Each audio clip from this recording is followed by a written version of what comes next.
Mixed session in today's Asia session after a 2 days break over here, weekend and as well as on Good Friday. So in today's Asia opening session, as we are speaking right now, 11:03 a.m. Singapore time, mixed bag.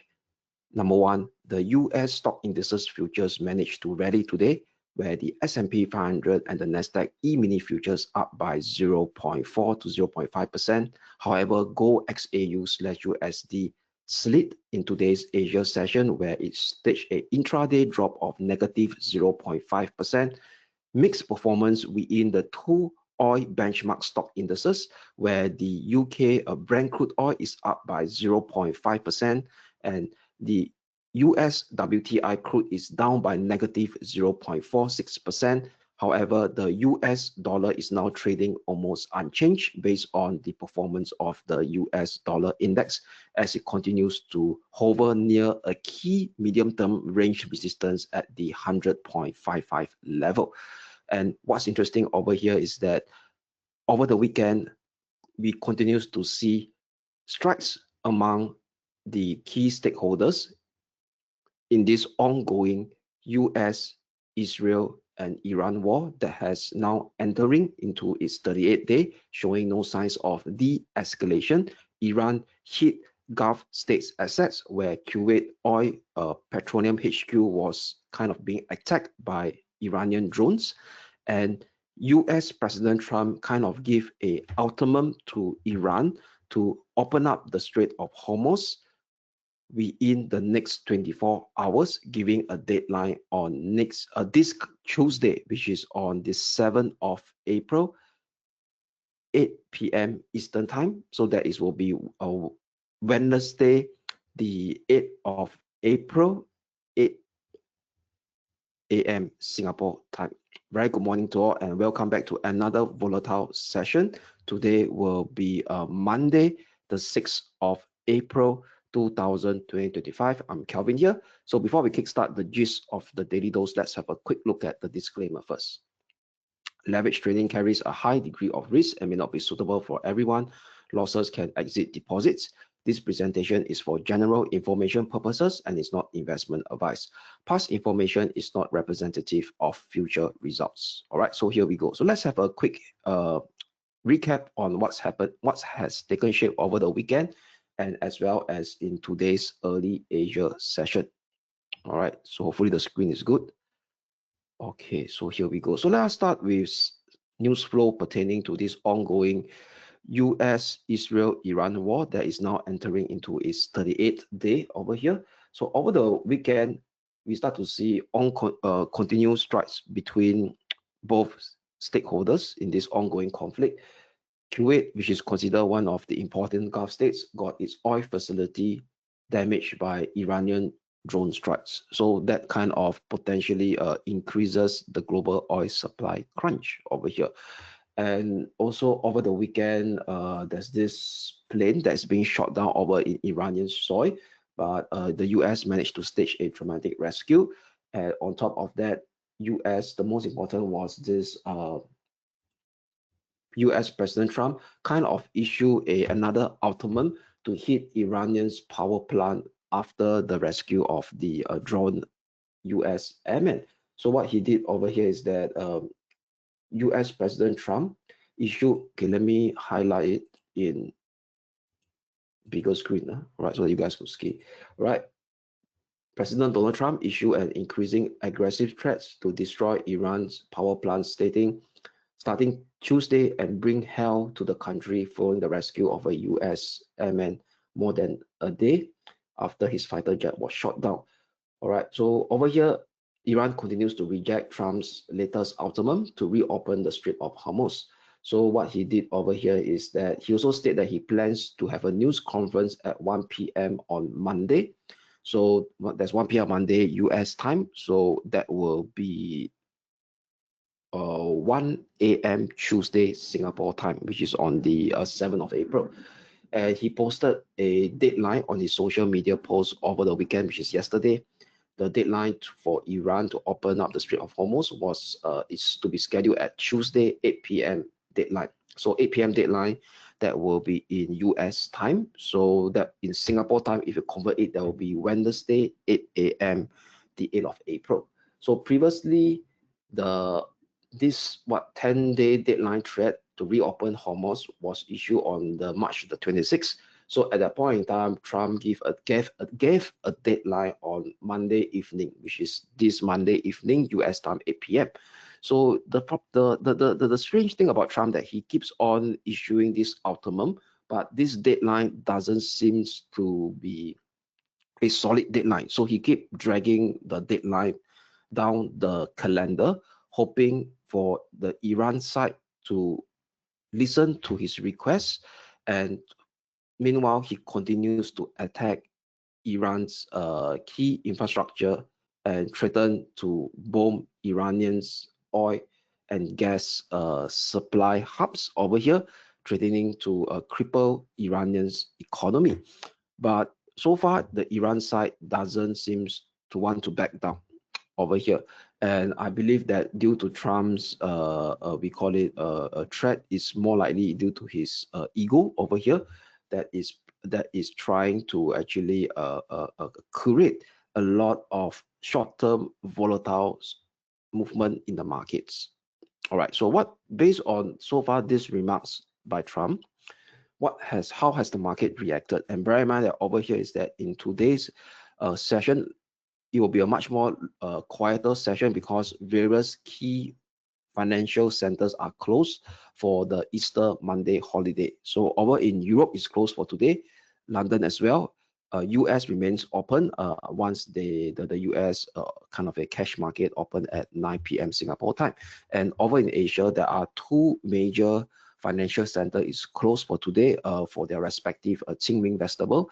So Hong Kong is closed as well for today, and as well as China. So the major market that is open today in Asia will be Japan and Singapore, and the rest of other we call it Asia Pacific market will be Korea and other smaller Southeast Asia markets. So lower liquidity today. So because due to this lower liquidity, as we are speaking right now, Asia time 11 a.m.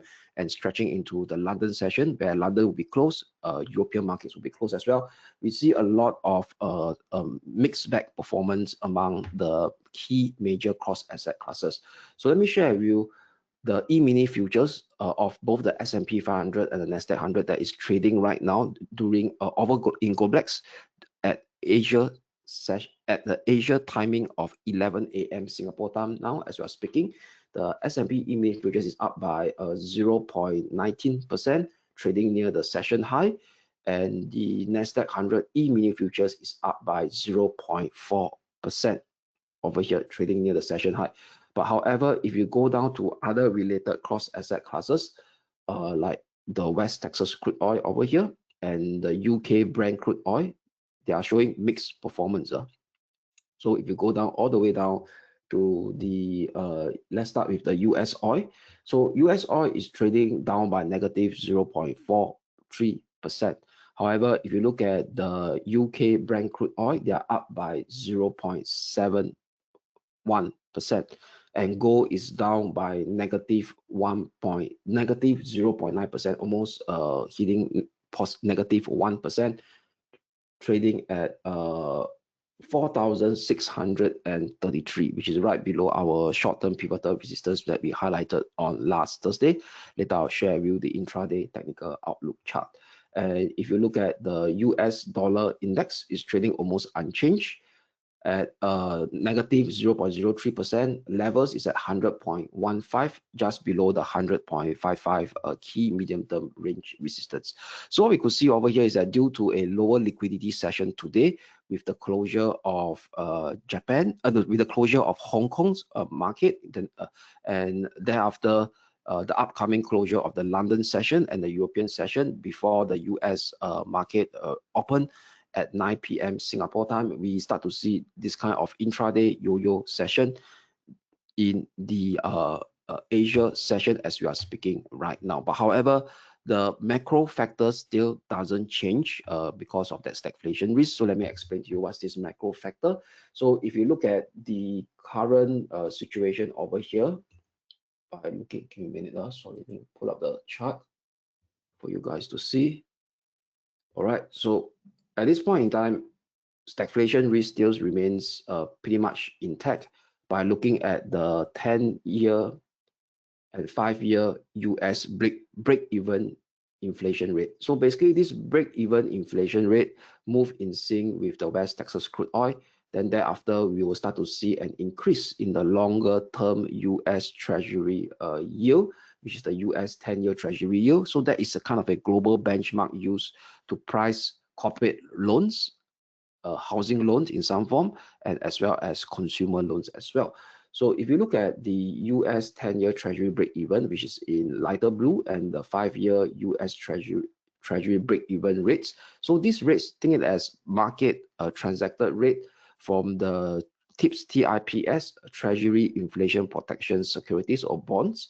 And from there, we are able to see what market view will be the inflation trend on US 5 year from now, which is being defined at the 5-year break-even inflation rate, and 10-year from now as being defined by the 10-year break-even inflation rate. All right, so if you look at the last few sessions, this is a weekly chart. Both of them try to trade in a series of higher low and higher low. All right, so the 5-year break-even inflation rate is at 2.61%, and the 10-year US break-even inflation rate is at 2.36%. So both of them are trending higher away from the long-term Fed inflation target of 2%. And they both of them move in line with the WTI crude oil price, which is in green color. And thereafter, we also start to see a push up in the 10-year US Treasury yield. So net overall, this is a stagflationary risk environment over here. That means we start to see a oil price driven not by demand, but oil price driven by a supply crunch. So once you see oil prices driven by a supply crunch, inflationary expectation will push up, cost of doing business will go up, eventually cost of services prices will go up as well, and that could potentially lead to a demand destruction over here. So overall, demand destruction, the Fed to negate this, the Fed will come in and cut rates. But because of a stagflationary risk environment, they may not cut rates so soon. All right, they may wait and hold, and worse still, they may introduce interest rate hike. Negatively, it could create a liquidity squeeze, and that will be negative for global stock market in general. So if you look at the CME Fed Watch tool, this is the latest pricing. So far, no interest rate cut has been priced in. The earlier 2 to 3 interest rate cuts that was earlier expected coming towards the later part of this year, that was before the US-Israel-Iran war starts on 28th of February. But based on the current situation right now, these 2 interest rate cut or even 3 interest rate cut is totally priced to almost zero. So how do we do that? Is by looking at the CME Fed Watch tool. If you look at the meeting dates down the road, so all of them are looking at a very high chance that the Fed will maintain the interest rate at the Fed funds rate at 3.5% to 3.75% after cutting rates 3 times late last year. So high probability of 98% chance over here. Only in 2027 on the June the 9th, 2027 meeting, there is a slight chance of 21% that the Fed may introduce that 25% basis point cut to bring it down to 3.25% to 3.5%. And the higher chance will be on the September the 15th, 2027 FOMC meeting, 93.5% chance of a 25 basis point cut. So net overall, until now, all the way for the entire of 2026 this year, no interest rate cut is being penciled in based on the latest price trading behavior of Fed funds futures traders compiled by the CME Fed Watch tool. And what's interesting over here is that there is a small chance that the Fed funds futures traders view that on the September the 16th, 2026 FOMC meeting and on the October the 28th, 2026 FOMC meeting, 4% chance and 8% chance that the Fed may introduce a 25 basis point hike, not cut, to bring it to increase the rate to 3.75% to 4%. So that boils in line with the stagflation narrative. So despite Trump's keep on delaying that deadline of destroying Iranians' key installation and as well as their energy plants, markets still view the stagflation risk intact in the forefront based on what I shared with you guys earlier on, the longer term macro picture. Right. So yes, on the intraday basis, we may see a lot of wild swing among the we call it cross asset classes, but the bigger macro picture is still pointing to stagflation risk. So in a stagflation risk, it will potentially lead to a liquidity crunch. So liquidity crunch scenario, we may start to see a higher US Treasury yield, long-term yield, that may not be good for gold because gold is a competitive asset with fixed income over here. So longer term US Treasury yield, it increased the opportunity cost of holding gold. So gold price may face a bit of medium term, we call it downside pressure. The US dollar will remain supported given the US 10-year Treasury yield is inching up higher, creating this liquidity squeeze environment as well, where the Fed may not even cut rates this year and may also potentially introduce a hike given a small chance of 4 to 8% as we are seeing right now in the CME Fed Watch 2, pointing to a slight chance of a hike on the September the 16th and October the 28th, 2026 FOMC meeting. And given a liquidity squeeze environment that may not be so conducive for global equities, that make global equities, especially those long duration equity, where they starts to realize their positive cash inflow at a much later date, was face further downside pressure. That being said, will be in those mega cap technology stocks, given that their longer term investment in data center will take a longer time to realize their positive cash inflow. So net overall, it may start to see a bit of downside pressure on the global equity as per se, but however, various specific sector may outperform with the likes of energy stocks. All right, over here. So that sum up the first segment of the daily dose. So let me move on to the second segment, which is the intraday technical outlook segment. So let me expand my screen. All right, over here. So let us start with the FX market. So before we dive deep into the FX market, the four major US dollar pair that we cover on a frequent basis, let's have a quick look at the US dollar index. So the US dollar index continues to be trapped over here. We in this complex medium-term sideways range configuration since 28th of May 2025. And what we could see is that the last few sessions, it has been holding below a key medium-term range top or range resistance at 100.10, 100.54. And the downside, it continues to be supported by this rising 20-day moving average, and as well as this ascending trend line support drawn from the current year-to-date low of 26th of January 2026. So that being said, that will be at 99.50. So you look at the last 1 week plus of price movement, it has been trading sideways between 99.50 and 100.54 over here. And in today's price action, it's kind of trading unchanged after on Wednesday and on Thursday and Friday, where it managed to stage a bounce off from 99.50, which is the 20-day moving average, and as well as this ascending trend line support drawn from the low of 26th of January 2026 over here. Right. So with that in mind, let us now have a look at the individual major US dollar pair. Let me expand my screen, starting with the euro dollar over here. So the euro dollar, what we're going to do over here is that previously we do have a short-term pivotal resistance before we went for our Good Friday break at 116.35. Price action intended came down, tested the first support level at around 115.20, 115.15 before it traded sideways, but continues to be kept below the 20-day moving average, and also continues to cap below this former ascending trend line support of 13th of March, now turns into a pullback resistance after a bit of noise from last Wednesday. So with that, I will now have a tightened key short-term pivotal resistance level for a better risk-reward management perspective. So I will tighten my short-term pivotal resistance level for today on the intraday basis at 115.73. So just slightly above the 20-day moving average, which is at 115.46. All right, 115.46. All right.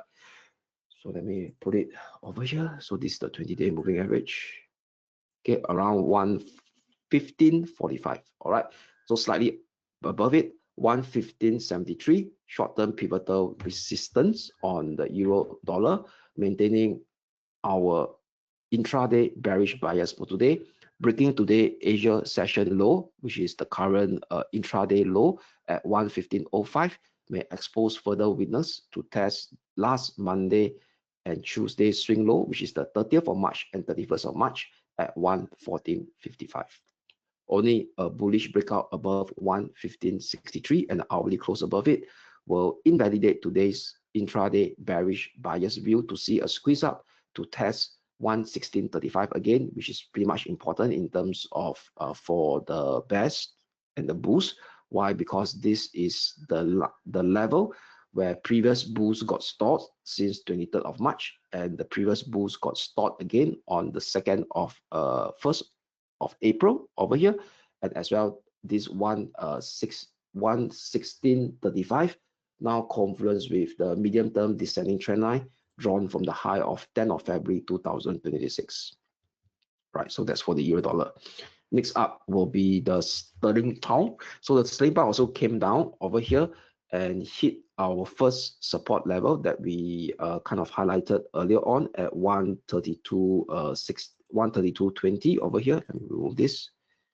All right, 132.20. So the low was on last Tuesday at 131.60. All right, so let me slash it. 32.20, 31.60. Okay, so what I'm going to do now is previously I have a short-term pivotal resistance zone at 133.46, 133.30. So I'll lower it down slightly to 132.62, 132.35 over here for better risk maximum perspective. 132.95, not 35, pardon me, I've got tongue twisting. So lowered my short-term pivotal resistance zone for today to 132.72, 132.95 short-term pivotal resistance zone. Maintain the intraday bearish bias view. First support level to look out for today will be today's Asia session low, which is almost hitting the low of last Tuesday, which is was last week low at 32.20, 31.60. So 1.3220, 1.3160 will be my first support zone. Breaking below it will expose 131.25 next. Only a bullish breakout above 132.95 will invalidate today's bearish bias view to see a squeeze up again towards 133.47, 133.70. So 133.70 also confluence with this medium-term descending channel resistance from the high of 28th of January this year. All right, so this is sterling dollar, still maintaining our intraday bearish bias view with a slightly downward adjusted tightened pivotal resistance zone at 132.72, 132.95 for today. Next up will be the Asia Pacific major dollar pair, starting with the Aussie dollar. So the Aussie dollar also continues to trade below our short-term pivotal resistance that we highlighted last Thursday, 69.10, 69.38. All right, it didn't actually break this level as we are speaking right now, hovering at 68.83 again over here. So 68.83 was my first support level that we highlighted on Thursday before we go for that Good Friday break. So price action reacted off it in today's Asia session before staging a bounce, but this bounce is now resting at this 69.10, 69.38 key short-term pivotal resistance zone. So still no change, maintaining that bearish bias view using 69.10, 69.38 pivotal short-term resistance zone. Breaking below 68.83 may revisit last week low at 68.38.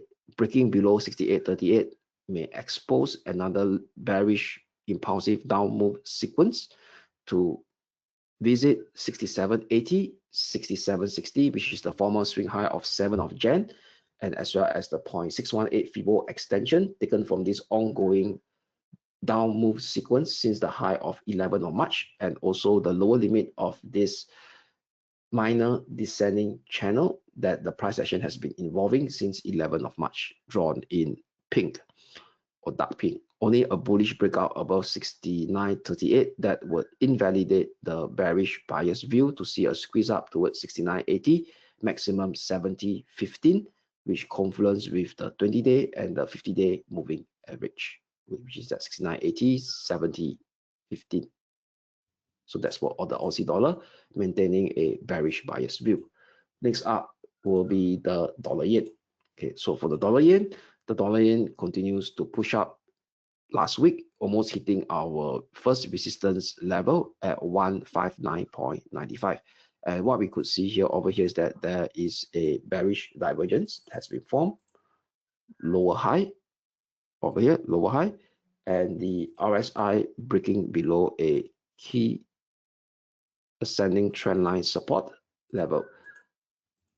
All right, so with this bearish observation as being seen on the hourly RSI over here, I will not be so aggressive to maintain that bullish buyer's view for it to retest 160.74, which is a intervention risk level, where previously around 2 years ago, the Japanese authorities intervened at this level, where the MOF instructed the Bank of Japan to sell dollar, buy back yen. So given this bearish observation that is flashing out right now at the RSI, the hourly RSI at 11:29 a.m. Singapore time, I will be flipping to a mild bearish bias on the dollar yen using previously resistance level that we highlighted on last Thursday, now turning into a pivotal resistance, which is at 159.95. So using 159.95 short-term pivotal resistance level, flip to a mild bearish bias with two support level to watch, 158.95 followed by 158.42, 158 figure level that confluence with last Wednesday's swing low and the swing low of 24th of March. Only a bullish breakout and an hourly close above 159.95 will invalidate today's intraday bearish buyer's view to see a squeeze up towards the intervention risk level at 160.74, maximum 161.70, 161.95, which is the long-term pivotal resistance area. So that's for the dollar yen. Due to a bearish observation that's being played out on the hourly RSI now, indicating the lack of upside momentum. Hence, I'll be flipping to a mild bearish bias today using 159.95 as my short-term pivotal resistance level. All right, so that sum up all the four major US dollar pair intraday technical views / bias. Let us now proceed with the major US stock indices. Okay, so we know that the Hong Kong stock market is closed for a public holiday today. So no change in terms of last Thursday US session, where price action continues to remains below that short-term pivotal level, which is at 25,380, right over here. Next up will be the Japan 225, the Nikkei 225 that is trading right now. So the Japan 225 also struggle right now as we are speaking at 11:31 a.m. Singapore time. Today's Asia session very volatile, open, gap down, close up the gap and try to squeeze up again, but form a hourly shooting star at the 10 a.m. hour mark. All right, over here. So what we could see over here is still trying to struggle at the short-term pivotal resistance level that we highlighted on last Thursday, 53,628, 54,095. So this will still be my pivotal resistance zone over here. Downside trigger level will be last Thursday opening US session hour at 52,070, where previously it printed a low of 52,136 before staging that bounce. All right, so this 52,070 will be my downside trigger level for the best to open up scope to revisit the important minor range support level that has been in place since 23rd of March, supported on 30th of March, supported again on 31st of March. That will be at 50,630, 50,160. So there is still a risk that the dollar yen is, not the dollar yen, the Japan 225, pardon me, there is still a risk that the Japan 225 or the Nikkei 225 may continue to face further downside as it continues to trade within this minor descending triangle range configuration. All right, where it's being kept by a descending trend line since 10th of March. However, it's been trading within a minor range support level since 23rd of March over here. Lower high, similar lows. All right, so net overall still maintaining that bearish bias view on the Japan 225 that is representing the Nikkei 225 using 53,628, 54,095 short-term pivotal resistance zone, downside trigger level 52,070, where the Japan 225 managed to bounce off from last Thursday US session. Next will be the Germany 30. So the Germany 30 in today's Asia session also kind of squeeze up, but still below that pivotal resistance zone that we highlighted earlier on last Thursday. So still no change, maintaining that bearish bias view with a downside trigger level at 22,630, where it managed to stage a bounce during last Thursday US session at the opening. All right, printed a low of 22,747, almost the same, slightly above 22,630. So using 23,280, 23,490 short-term pivotal resistance zone, downside trigger level will be 22,630. Breaking below it will revisit 21,930, 21,830 level. Only a bullish breakout above 23,490 that would invalidate today's bearish bias view to see a squeeze up towards 23,930, maximum 24,300, which confluence with the medium-term pivotal resistance level. That is also very close to the 200-day and 50-day moving average, slightly below it. Right, so that's for the Germany 30. Next up will be the major US stock indices, starting with the US Wall Street 30, that's representing the Dow Jones Industrial Average. So the US Wall Street 30 managed to also bounce up on last Friday over here, last Thursday, pardon me, not Friday, at 45,940. That's our first support that we highlighted in our bearish view that we have on Thursday Asia session over here. So it continues to be kept by this ascending trend, kept by this minor ascending trend line drawn from the low of 30th of March, which was last Monday, gap down. So what you can see is today's Asia session also a very yo-yo session. Earlier on, price action gap down, try to cover the gap, and however, it managed to trace out a bearish shooting star candlestick at the 10 a.m. Singapore mark, which also rejected off the 20-day moving average. Ever since the rebound on last Thursday US session, it also can't fail to break above the 20-day moving average as well. And that 20-day moving average is slightly below our pivotal resistance zone that we have last week. So no change on the short-term pivotal resistance zone. So short-term pivotal resistance zone remains the same at 46,710, 46,970, still maintaining that bearish bias view with two key support level to watch for today. 46,194, that is Asia session low, followed by 45,940. Breaking below 45,940 may expose further weakness to test last Tuesday's swing low area at 45,565 that was printed during the European session. Only a bullish breakout above 46,970 that would invalidate today's bearish bias view to see a squeeze up to test the medium-term pivotal resistance level at 47,460. That also confluence with this descending trend line resistance drawn from the high of 11th of February. All right, so that's for the US Wall Street 30, still maintaining a bearish bias view given a bearish price action that's being seen right now, right below the downward sloping 20-day moving average as we are speaking, 11:36 a.m. Singapore time, still using the pivotal resistance zone that we have last Thursday, 46,710, 46,970. Next up, the SPX 500. So the SPX 500 also continues to trade below the short-term pivotal resistance level that got rejected in today's early Asia session at 10 a.m. Singapore time after shaping that bullish hourly shooting star candlestick. All right, so with that, that also confluence with the descending channel top or descending channel resistance drawn from the high of 26th of February 2026. So no change, 6,600 will indeed be our short-term pivotal resistance level as it got rejected again at the 10 a.m. Singapore mark today. 6,600 short-term pivotal resistance, maintain that bearish bias view on the SPX 500. First support level to watch will be today's Asia session gap down low 6,533. Breaking below 6,533 may expose 6,455 next. Right, 6,455 next.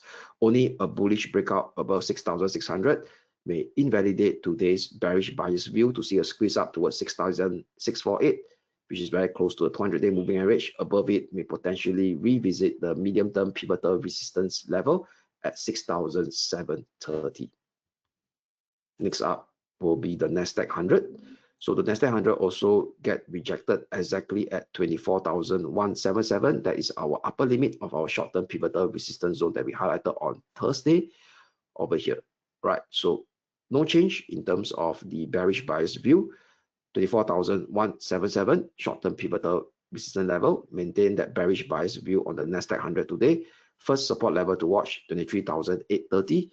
Breaking below it may expose 23,400 next. Only a bullish breakout above 24,177 will invalidate today's bearish buyer's view to see a squeeze up to test the medium-term pivotal resistance zone at 24,355/24,537, which confluence with the 200-day moving average and as well as the medium-term descending trend line resistance from 28th of January 2026 high. All right, so that's for the Nasdaq 100. That's for the Nasdaq 100. Next up will be the commodities market over here, starting with the Gold XAU/USD. So Gold XAU/USD continues to trade below our 20-day moving average. Tested our first support level that we highlighted on last Thursday, 4,595, before it traded sideways. And in today's Asia session, it also now tries to shape a bearish reaction of the gap down that you've seen over here. RSI continues to remain bearish as it continues to trade up a lower high, a new lower high, right below the former ascending trend line support, now turns into a pullback resistance and below the 50 level mark as well, indicating the lack of upside momentum.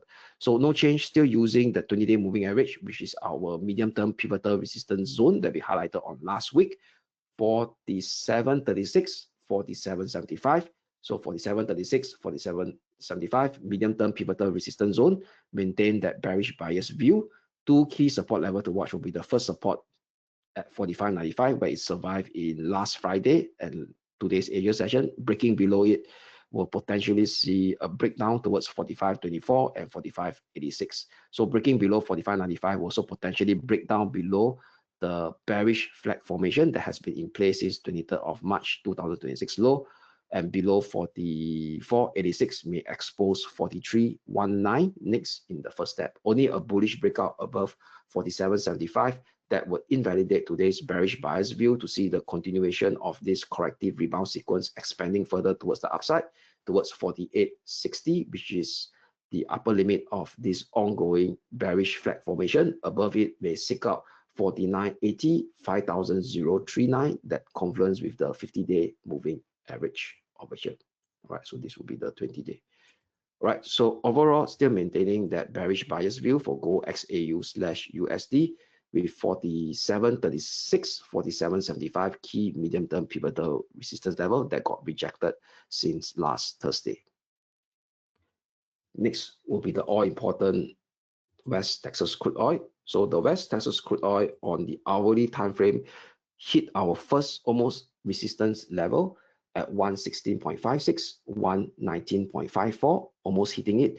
It gap up in today's Asia session with a gap of high intraday high of 1116.17. All right, and price action continues to trade sideways thereafter. And what we could see is that your hourly RSI continues to be held by this ascending trend line support, as the hourly FSRI tried to bounce off from this ascending trend line support where it previously hit its oversold region on last Wednesday, 1st of April, which is this low over here, this important low, where it tested the rising 20-day moving average. So previously we have a pivotal support level at 102.25. So today I will tighten my pivotal support higher, pivotal support level higher at 107.11, which is this former minor swing high of 31st of March. Managed to find support on last Thursday, all right, at 107.11, slightly higher above it. So 107.11 short-term pivotal support level, a tighten one, maintain our intraday bullish bias view on the West Texas oil above 119.54. That is breaking above the previous night of March high. We will potentially seek out the 8/14 of June 2022 high at 124.40, and that level now also confluence with this ongoing bullish impulsive up move from the low of 11 of March. If you do a FIBO projection, that is around 1.236%. Above it will potentially, that is around 1.1618%. So above 1.2440 will immediately take us up to the all-important 7 of March 2022 swing high. So that is the high that is being seen during the highest high of oil, West Texas crude oil, that's being seen during the Ukraine-Russia conflict at that point in time. That is 13130, 132.67. Only a bearish breakdown below 10711 that would invalidate today's direct bullish bias view to see another round of minor corrective pullback, retesting 102.25. Only breaking below 102.25 would see a deeper minor corrective setback pullback to retest the rising 20-day moving average at 96.44/93.70. All right, so that's for West Texas crude oil, maintaining that bullish bias view with a tightened short-term pivotal support level for today at 107.11. So that sum up all the intraday technical outlook on the broad-based cross asset classes. So before we go, let's have a quick look at the economic calendar. So bear in mind that today, European session, there will be no economic data released because London and Europe is closed for Easter Monday. But however, once the US session kickstart, things will get very, very interesting. Kicks in, and also in line with a key economic data release for the US economy. That will be the Tier 1 US data, 10 p.m. Singapore time, ISM Services PMI for March. So this Services PMI for March will give us a gauge of demand in the all-important services sector in the US economy that contribute close to 70% of GDP growth in the US. So previously it was at 56.1, market is expecting 55. So any numbers that is below 55 or even worse still coming in very close to 51, 52, that indicate a significant slowdown in US services activity, which potentially increases the stagflation risk. And market will also will keep a close eye watch on the subcomponent, which is the ISM services prices. So there is that this ISM services prices is the cost of input for businesses in the services industry in the US. So previously, it continues to hover at a very high level of 63. Trading economics is forecasting it to jump higher to 70. So that actually represents rising costs of doing business in the services industry. So if the headline service PMI goes down below the expected, came down below 55, 53, 54, or was still at around 51, 52, just hovering above the expansion mark of 50, and services prices continues to rise, that increases the stagflation risk narrative. All right, so that will be at 10 p.m. Singapore time today. Then thereafter, there will be a quiet session, and we only kickstart key economic data on 7th of April, Tuesday, pardon me, 7th April, Tuesday. That will be Japan household spending and the average cash earnings of Japanese workers for the month of February. So that will be at 7:30 a.m. Singapore time. So that could potentially influence the dollar yen and the yen crosses. So with that, that sum up today's Daily Dose of Market Insights. I'm Kelvin here, and we shall speak again tomorrow, Tuesday, 7th of April. Thank you.